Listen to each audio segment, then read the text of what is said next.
A reading from the first book of Kings. Naboth the Jezreelite had a vineyard in Jezreel, next to the palace of Ahab, king of Samaria. Ahab said to Naboth, "Give me your vineyard to be my vegetable garden, since it is close by next to my house. I will give you a better vineyard in exchange, or if you prefer, I will give you its value in money." Naboth answered him, "The Lord forbid that I should give you my ancestral heritage." Ahab went home disturbed and angry at the answer Naboth the Jezreelite had made to him. "I will not give you my ancestral heritage." Lying down on his bed, he turned away from food and would not eat. His wife Jezebel came to him and said to him, "Why are you so angry that you will not eat?" He answered her, "Because I spoke to Naboth the Jezreelite and said to him, 'Sell me your vineyard, or if you prefer, I will give you a vineyard in exchange.' But he refused to let me have his vineyard." His wife Jezebel said to him, "A fine ruler over Israel you are indeed. Get up, eat and be cheerful. I will obtain the vineyard of Naboth the Jezreelite for you." So she wrote letters in Ahab's name, and having sealed them with his seal, sent them to the elders and to the nobles, who lived in the same city with Naboth. This is what she wrote in the letters: "Proclaim a fast and set Naboth at the head of the people. Next, get 2 scoundrels to face him and accuse him of having cursed God and king. Then take him out and stone him to death." His fellow citizens, the elders and nobles who dwelt in the city, did as Jezebel had ordered them in writing, through the letters she had sent them. They proclaimed a fast and placed Naboth at the head of the people. 2 scoundrels came in and confronted him with the accusation, Naboth has cursed God and king." And they led him out of the city and stoned him to death. Then they sent the information to Jezebel that Naboth had been stoned to death. When Jezebel learned that Naboth had been stoned to death, she said to Ahab, "Go on, take possession of the vineyard of Naboth the Jezreelite that he refused to sell you, because Naboth is not alive but dead." On hearing that Naboth was dead, Ahab started off on his way down to the vineyard of Naboth the Jezreelite to take possession of it. Verbum Domini.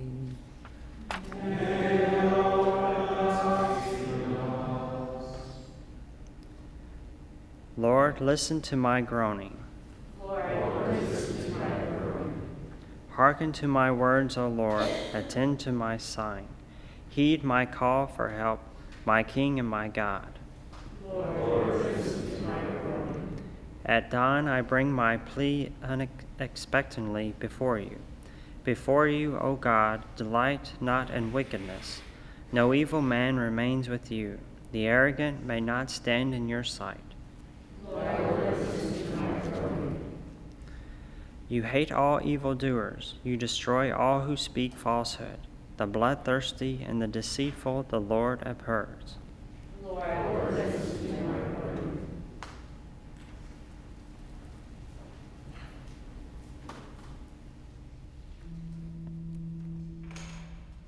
Alleluia, alleluia, alleluia. Alleluia, alleluia.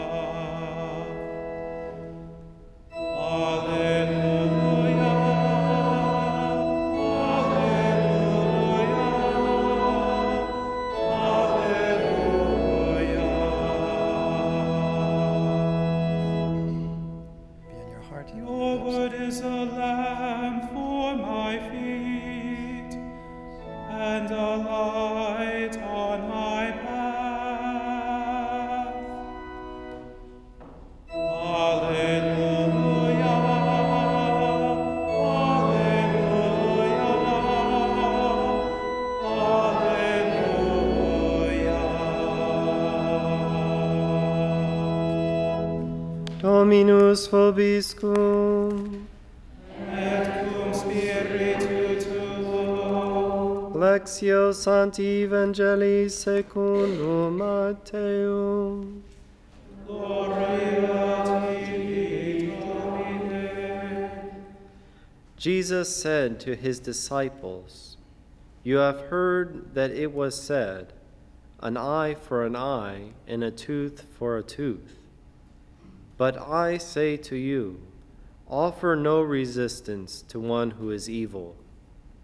When someone strikes you on your right cheek, turn the other one to him as well. If anyone wants to go to law with you over your tunic, hand him your cloak as well. Should anyone press you into service for 1 mile, go with him for 2 miles. Give to the one who asks of you, and do not turn your back on one who wants to borrow." Verbum Domini. Laus tibi, Christe.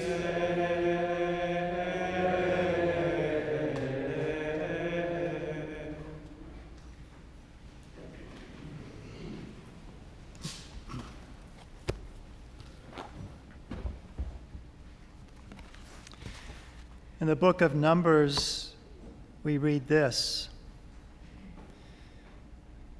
"The inheritance shall not be transferred from one tribe to another. For every one of the people of Israel shall cleave to the inheritance of the tribe of his fathers."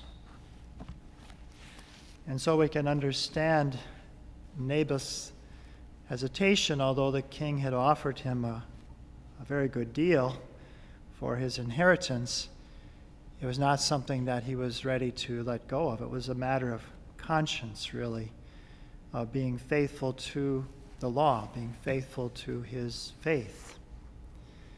In today's Mass, the prayers that we'll be using for the Mass and are using are those for persecuted Christians, because we know that there are many throughout the world who are suffering persecution for their faith, and that in our own day, in our own country, we have the challenges for religious freedom as well.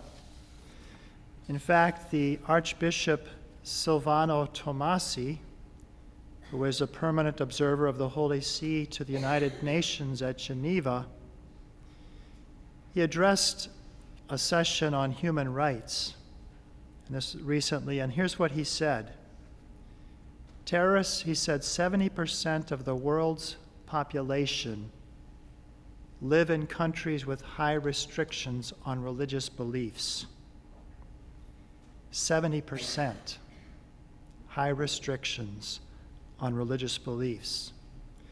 Terrorist attacks on Christians in Africa, their recent bombings again in Nigeria, in the Middle East and Asia increased 309% between 2003 and 2010. Approximately 70% of the world's population lives in countries with high restrictions on religious beliefs and practices, and religious minorities pay the highest price. In general, rising restrictions on religion affect more than 2.2 billion people.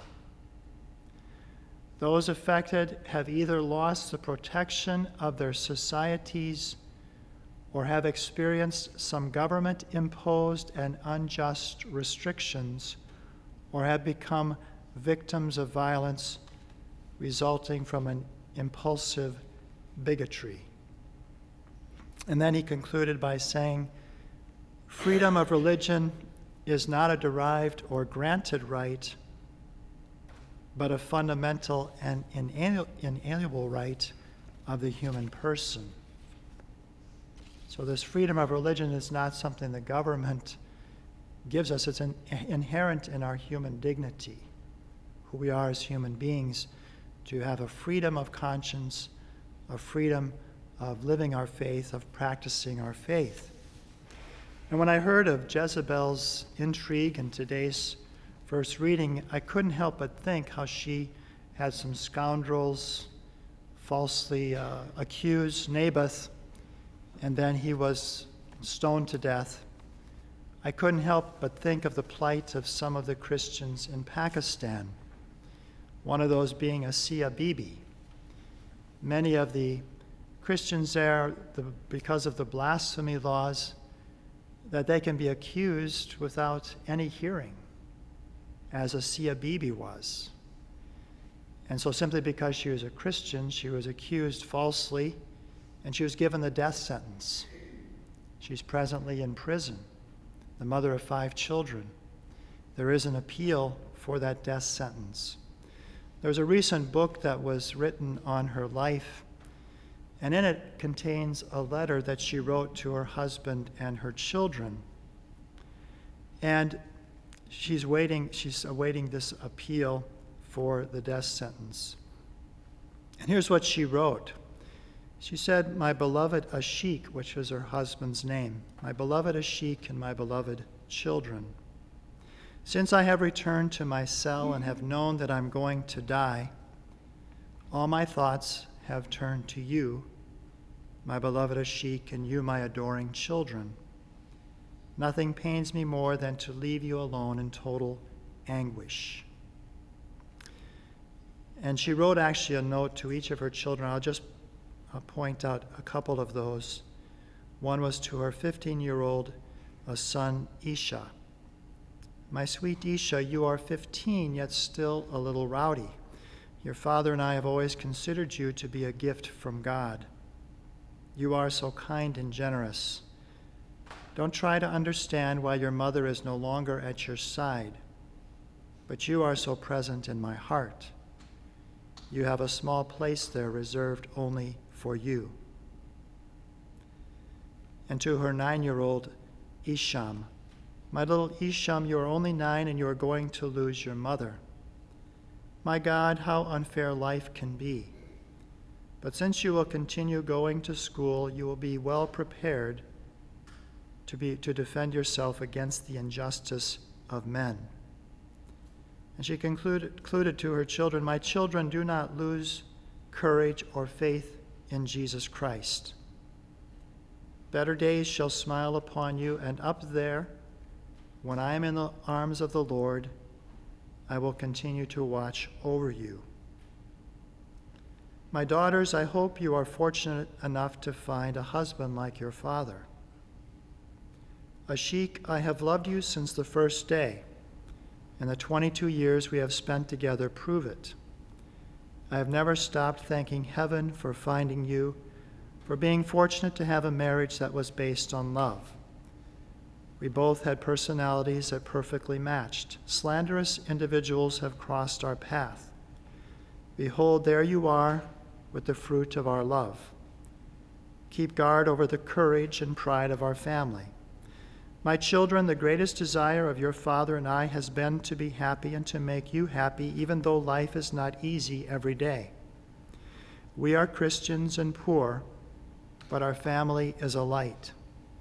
I would have liked so much to see you grow up, to continue raising you, and to make you into honest persons, and you will be. I still don't know when they will hang me, but be at peace, my loves. I shall go with my head held high without fear, because I will be in the company of our Lord and the Virgin Mary, who will welcome me into their arms.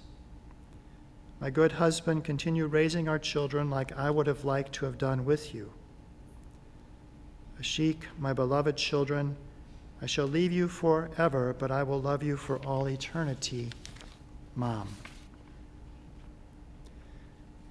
So that letter gives you, all of us, a sense of the price, the cost it is to be faithful to the Christian faith. For many of our Christian brothers and sisters, 70% live with high religious restrictions today, or in danger for practicing their faith.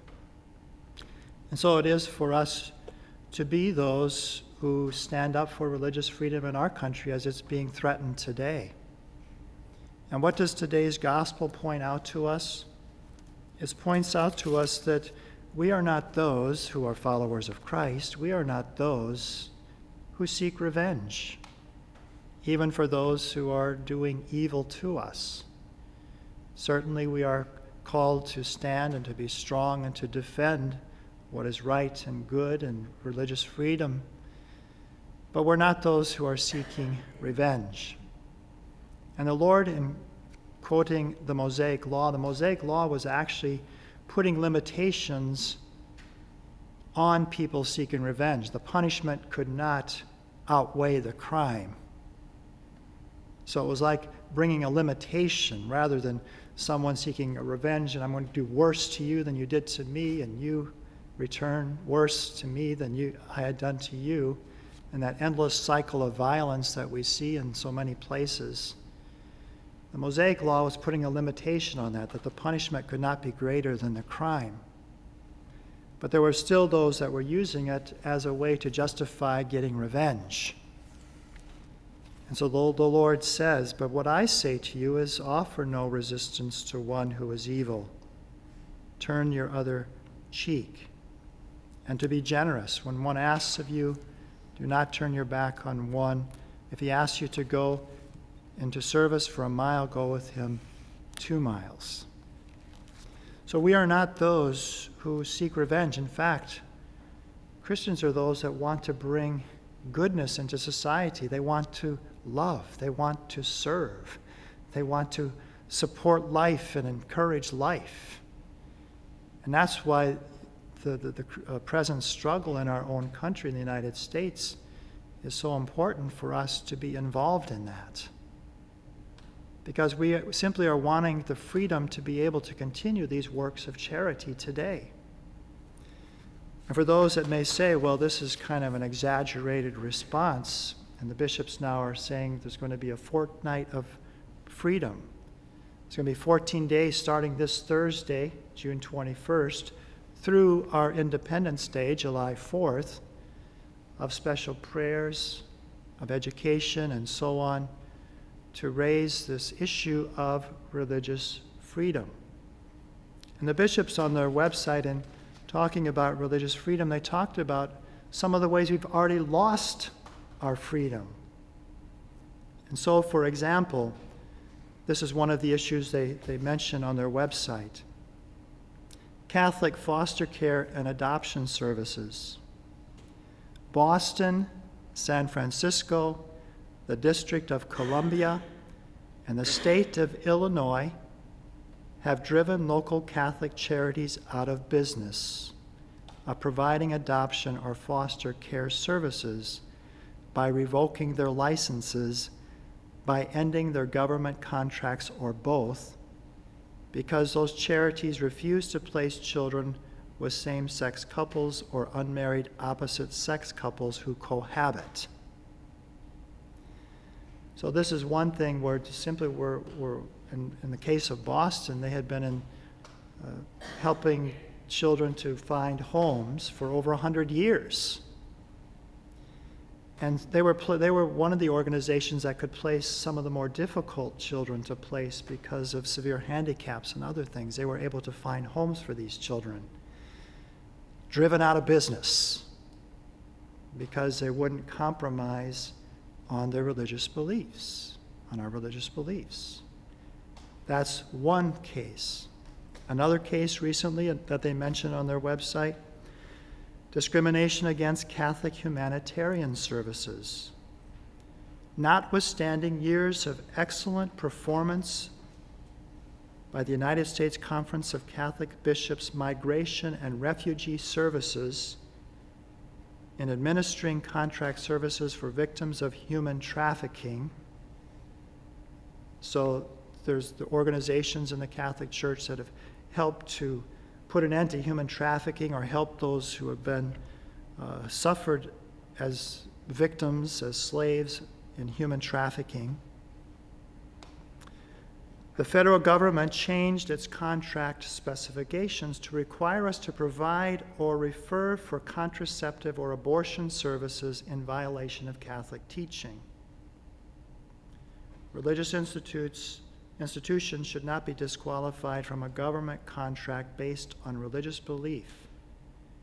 and they do not somehow lose their religious identity or liberty upon entering such contracts.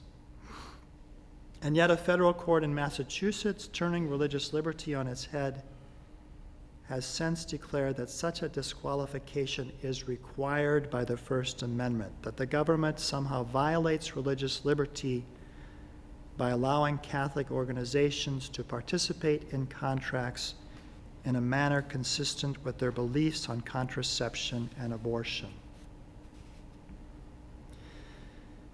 So again, good work that the church was involved in helping these victims of human trafficking and helping to put an end to that in some places, taken away, no longer supported. And so simply what the church is wanting is not to impose anything upon anyone, but simply to have the freedom to operate and to continue her works of charity in our country, and to have the freedom to live our faith without having to violate our consciences, without having the government like Jezebel force us to do something that is contrary to our beliefs. I read a story last week of how Archbishop Gomez in Los Angeles, that he invited the Carmelite Sisters of the Most Sacred Heart of Los Angeles to go to the movies, something that they would almost never do, to be part of a premiere showing of a movie for greater glory. And the 75 sisters immediately said yes, because that movie, which I recommend people to see, was about something that happened in Mexico in the 1920s, a religious persecution that took place there, and that was the very time when this religious order was founded. During that time of persecution, the Carmelite Sisters of the Most Sacred Heart of Los Angeles. And so this movie shows how in 1926, President Calles enforced anti-clerical laws throughout Mexico. No more masses, no more marriages, no more First Communion, no more religious practices of any kind.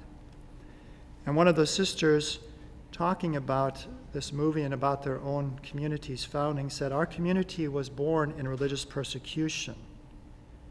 Our first sisters and the people who stood by them were courageous, strong Catholics. When Mother Luisita, their foundress, arrived by train into the United States in June 1927, she stepped down and kissed the ground of a country with religious freedom. She could wear her Carmelite habit once again. Groups of sisters remained in Mexico, hidden by families who knew they would be killed if the sisters were found in their homes. That's how our schools stayed in session during those dark years, with private lessons and small group lessons that took place in private homes. Our sisters, following Mother Luisita's example, became beacons of hope and helped God's people deepen their spiritual resources through prayer." One final point that I would like to make this morning is a suggestion that Cardinal Keith O'Brien, who is the Archbishop of Edinburgh in Scotland, a suggestion that he made to the Catholics who attended the Mass at the cathedral on Easter Sunday. He said, "I hope that increasing numbers of Christians adopt the practice of wearing a cross in a simple and discreet way as a symbol of their beliefs. Easter provides an ideal time to remind ourselves of the centrality of the cross in our Christian faith. Perhaps the more regular use of that sign of the cross might be an indication of our desire to live close to the same Christ who suffered and died for us, and whose symbol we are proud to bear. The cross identifies us as disciples of Christ, and that we desire to love and to serve others." So let us pray this day, as we do in the prayers of this Mass, for those who are suffering persecution throughout the world for the practice of their faith, like Asia Bibi. And let us work that we may continue to enjoy religious liberty and freedom in our own country, and especially during this fortnight of freedom, which begins this Thursday, June 21st. EWTN will have special prayers. Those prayers before Mass will be special prayers. They won't be in those booklets that many of you have, as well as special programs to help us to work for the defense of religious liberty in our country.